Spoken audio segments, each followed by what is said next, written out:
नमस्कार। जय जय राम, जय सिया राम, जय हो बागेश्वर धाम सरकार, जय हो हनुमान जी महाराज। मेरे प्यारे सभी दर्शकों, आज की इस वीडियो में एक लड़की का मैं दर्द भरी मैं कहानी लेकर के आया हूँ कि एक लड़की जिसके 7 पति, फिर उन 7 पतियों ने इस लड़की के साथ में क्या किया, वाकई एक किस्सा जानने लायक है, सीखने लायक है, समझने लायक है। इसलिए आप इस वीडियो के अंत तक अवश्य बने रहेगा। तो बस चलिए, देरी किस चीज़ की है, इस वीडियो को हम लोग शुरू ही कर देते हैं।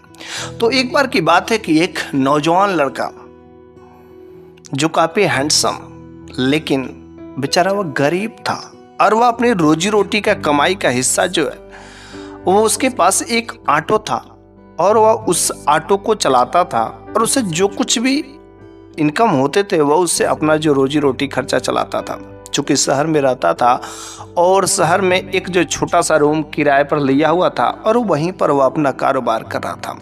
हर चीज़ तो उसका सही से किसी तरीके से चल रहा था। उसका कोई अपना नहीं था, ना तो उसके माँ बाप थे, ना तो कोई उसकी पत्नी थी, कोई उसका भाई बहन कोई नहीं था। गरीबी की वजह से कोई उसे शादी भी नहीं करना चाहता था, कोई भी बाप अपनी लड़की का हाथ नहीं देना चाहता था बेचारा। इसलिए वह अक्सर अपना वह जीवन ऐसे ही काटता रहता था।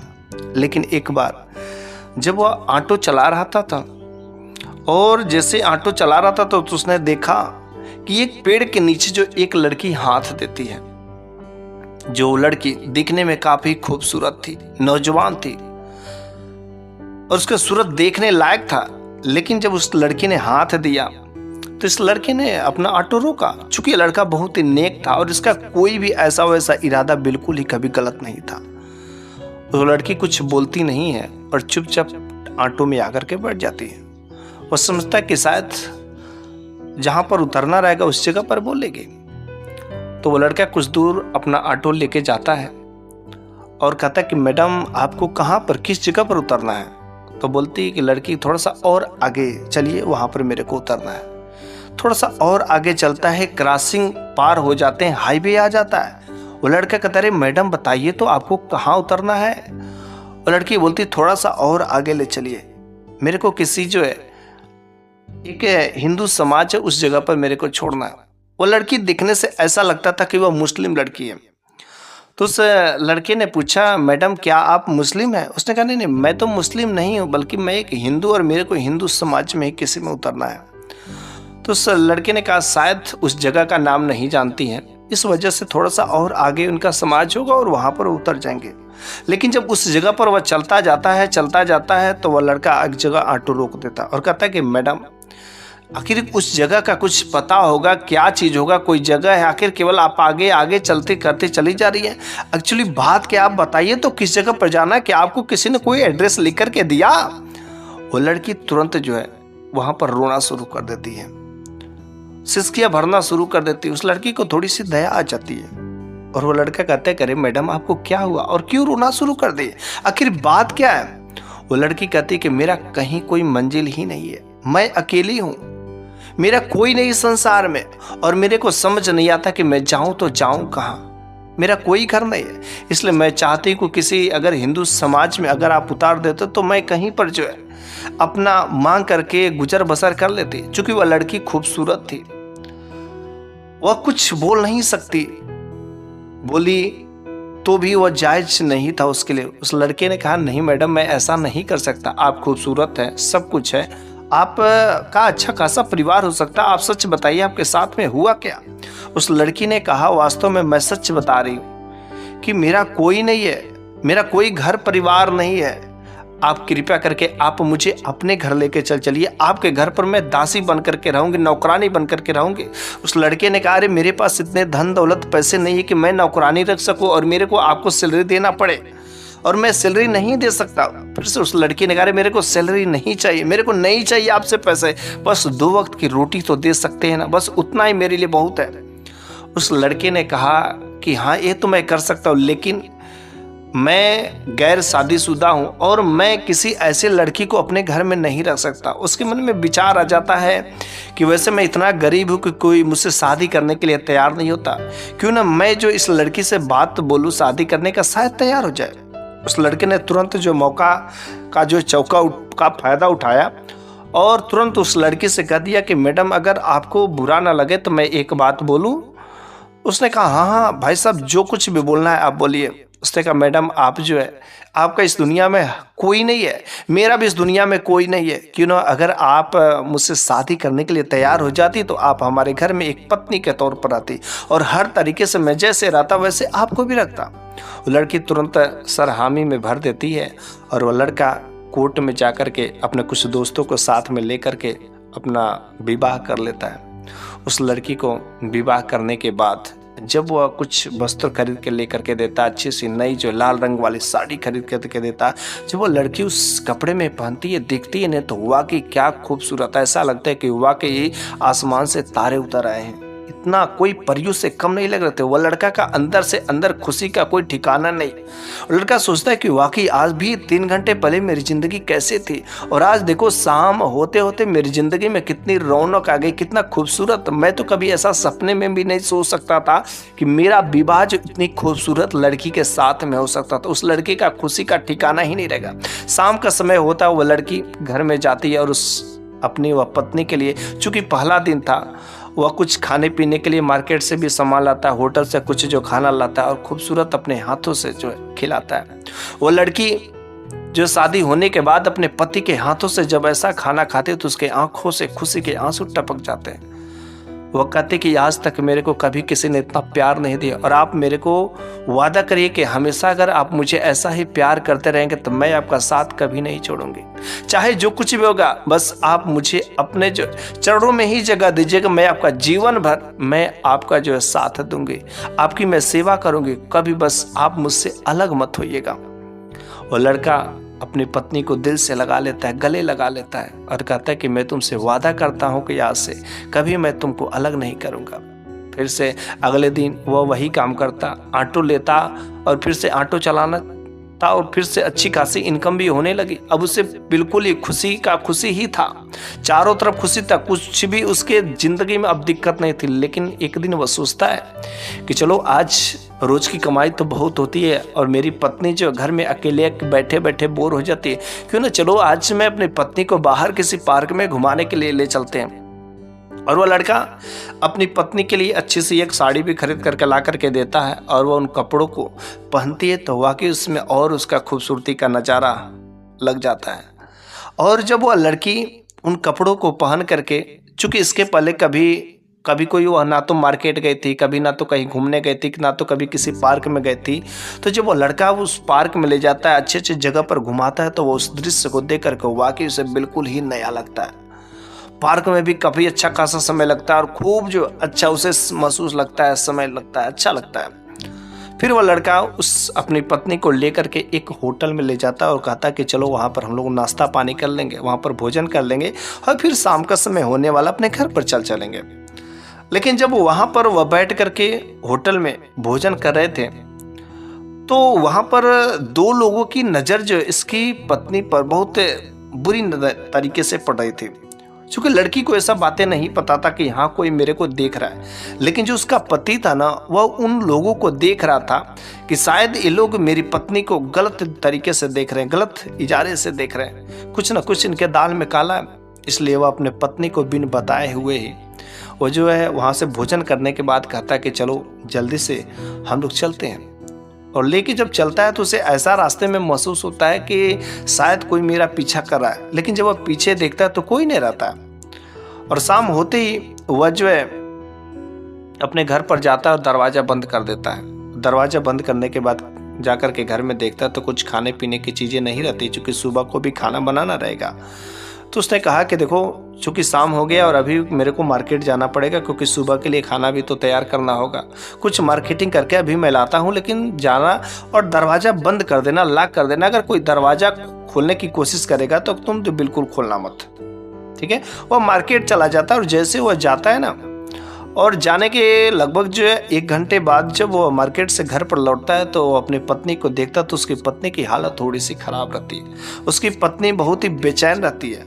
तो वो अपनी पत्नी के पास में जाकर के कहता है, बताओ क्या हुआ, इतनी दुखी और ऐसे क्यों बैठी हो, क्या हुआ, बात क्या है। तो उसकी पत्नी ने कहा, जब आप घर से जैसे ही बाहर निकले और दरवाजा मैंने तो लॉक कर दिया था, लेकिन ऐसा लग रहा था कि दरवाजे पे कोई 2 लोग और चिल्ला चिल्ला करके दरवाजा खटखटाना रहे, खोलने की बात कर रहे थे, लेकिन मैंने दरवाजा नहीं खोला। फिर गांव वाले, कुछ अगल बगल के मोहल्ला वालों ने यहाँ पर आके उन लोगों को समझाया कि ये उसका घर है और बहुत नेक लड़का है, ऐसा वैसा गलत काम नहीं कर सकता, आप लोग यहाँ से चले जाइए। फिर वे लोग वहाँ से चले गए। लेकिन आज जैसे भी हो, थोड़ा सा पता नहीं क्यों मेरे को बहुत ही डर लग रहा है। तो वो लड़का कहता है कि नहीं कि ऐसा घर के बाहर ऐसा कोई हो ही नहीं सकता, मेरा किसी के साथ कोई दुश्मनी ही नहीं है। हाँ, कोई बच्चे होंगे, हो सकता है कोई दरवाज़ा ज़बरदस्ती वैसे मजाक में, या कोई मेरा दोस्त होगा खटखटा रहा होगा जिसकी वजह से। लेकिन उसके मन में बेचैनी छा गई रहती, आखिर वे 2 लोग कौन थे। फिर जो सुबह होती ही अपने उन मोहल्लों वालों से पता करता है, तो मोहल्ले वाले से लोग जब कहते हैं कि देखो वे 2 लोग आए थे और वे लोग कह रहे थे कि ये जो मेरी जो एक लड़की है और इस लड़की को उसने किडनैप करके रखा है, अपने घर में रखा है, लेकिन हमने उन लोगों को समझा करके किसी तरीके से हटाया, लेकिन वे लोग जाने को तैयार नहीं थे। और इस तरीके से बेचारा थोड़ा सा डरा हुआ जरूर था। और एक बार जो है फिर से वह जो अपने पत्नी को लेकर के मार्केट गया था, और मार्केट से जैसे ही घर को आ रहा था तो उसके घर के दरवाजे पर 2 लोग वहां पर थे।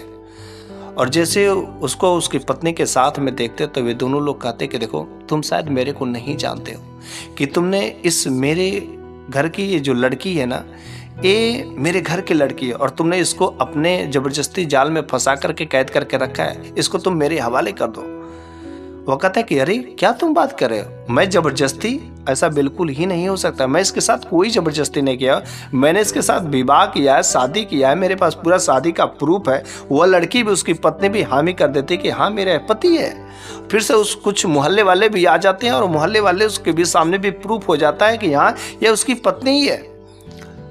और इस तरीके से तो वे लोग वहां से चले जाते हैं। लेकिन इसके मन में अब वो बेचैनी छा गए रहते कि आखिर ये लोग कैसे कह रहे थे कि आखिर या उसके घर की लड़की है, और ये तो कह रहे थे कि मेरा इस समाज में, मेरा इस देश में, मेरे इस दुनिया में कोई है ही नहीं, आखिर ये बात क्या है। घर के अंदर जाता है और बड़ा ही बेचैन रहता है। और तब जाकर के वह अपनी पत्नी से शांति से पूछता है कि देखो तुम मुझसे शादी की और शादी करने के बाद तुमने मेरे को अपने बारे में कुछ नहीं बताया, और मैंने कभी जानने की कोशिश भी नहीं की। कभी कभी मैंने पूछने की भी कोशिश की, लेकिन तूने मना कर दिया। और तुमको दुख नहीं देना चाहता था, क्योंकि मैं तुमको खोना नहीं चाहता था, मैं तुम्हारे चेहरे पर कभी दुखी नहीं दिखना चाहता था, इसलिए मैंने कभी तुम्हारे बारे में जानने की कोशिश नहीं की।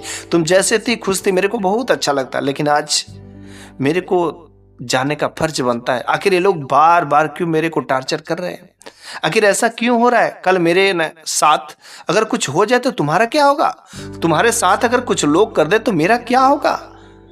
इस वजह से आज तुम अपने बारे में थोड़ी बहुत जरूर कुछ बता दो, आखिर ये लोग कौन है और क्यों ऐसा कर रहे हैं। बस वो लड़की आंखों में आंसू लिए बताती है, कहती कि देखो आप मेरे पति हैं और मैं आपको हर तरीके से मैं अपना ही मानती हूँ, लेकिन मेरी भी कुछ कहानियां जरूर है जो आज तक मैंने आपसे छुपा करके रखी। दरअसल बात यह है कि मैं एक मुस्लिम लड़की हूं और मेरे माँ बाप जो है पैसे के भूखे थे। जब मैं बड़ी हो गई तो कुछ लोगों ने आया और मेरी खूबसूरती को देख करके मेरे बाप से जो है मुझे खरीदने का सौदा किया। मेरे बाप ने इसके बदले में मेरे वजन के बराबर जो है गहने, सोने चांदी जो मांगे, और उन लोगों ने कहा कि ठीक है कोई बात नहीं है, हम आपके लड़की के वजन के बराबर हम सोने चांदी देंगे।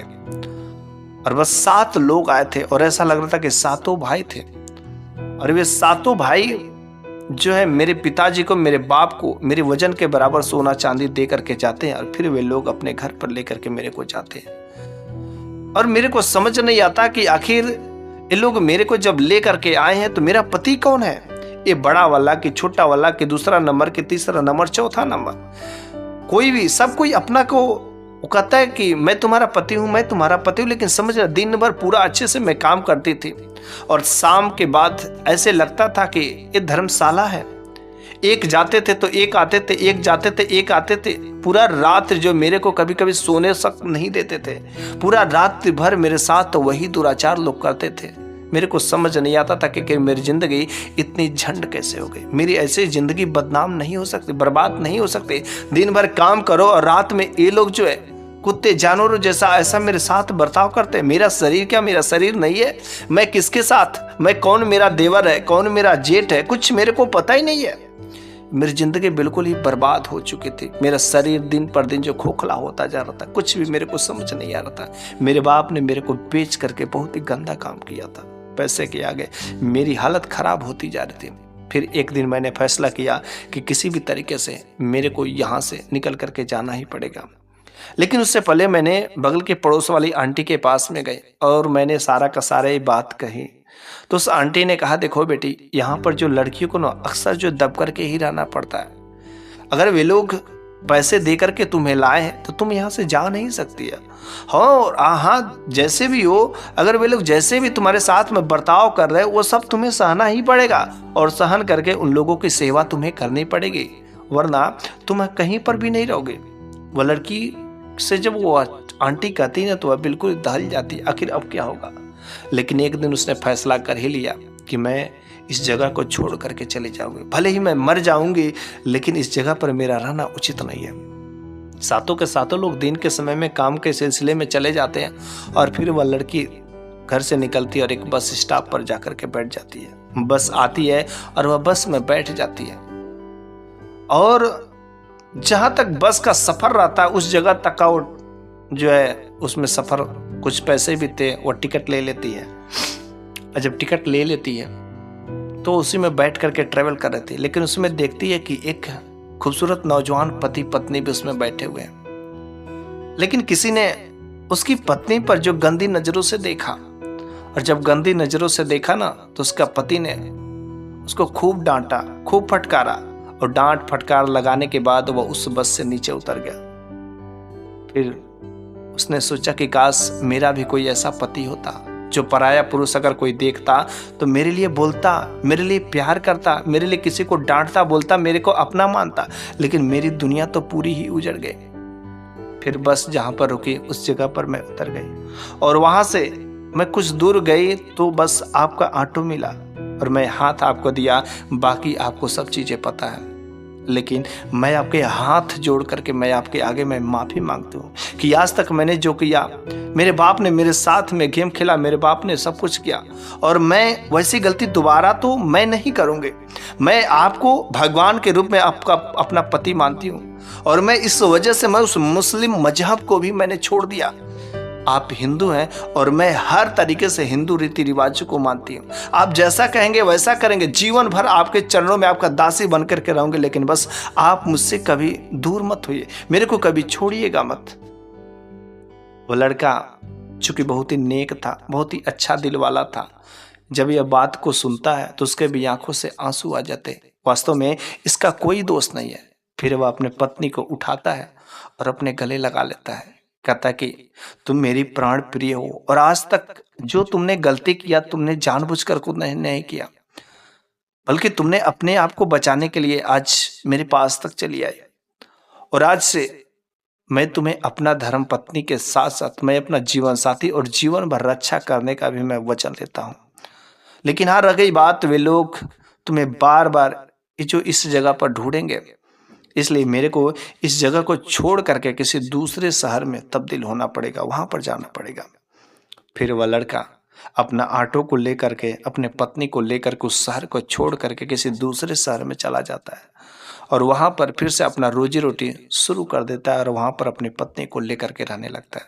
वहां पर उसके जीवन सुखमय हो जाती है, कोई नहीं जानने वाला। तो उसके 2 बच्चे भी होते हैं और फिर उसका परिवार घर भर जाता है और तब जाके उसके आर्थिक संपत्ति भी होती है। एक ऑटो से नहीं बल्कि अब 4-4, 5-5 ऑटो चलवाता है। उसके पास पैसों की भी दिक्कत नहीं रहती है, बिल्कुल वे दोनों पति पत्नी और बच्चों के साथ में उसका जीवन सुखमय हो जाता है। बस आज की यह कहानी तो यहीं पर समाप्त हो जाती है और अगले वीडियो में मैं फिर से कुछ ऐसी ही नई कहानियाँ लेकर के अवश्य ही हाजिर होऊंगा। तब तक के लिए धन्यवाद।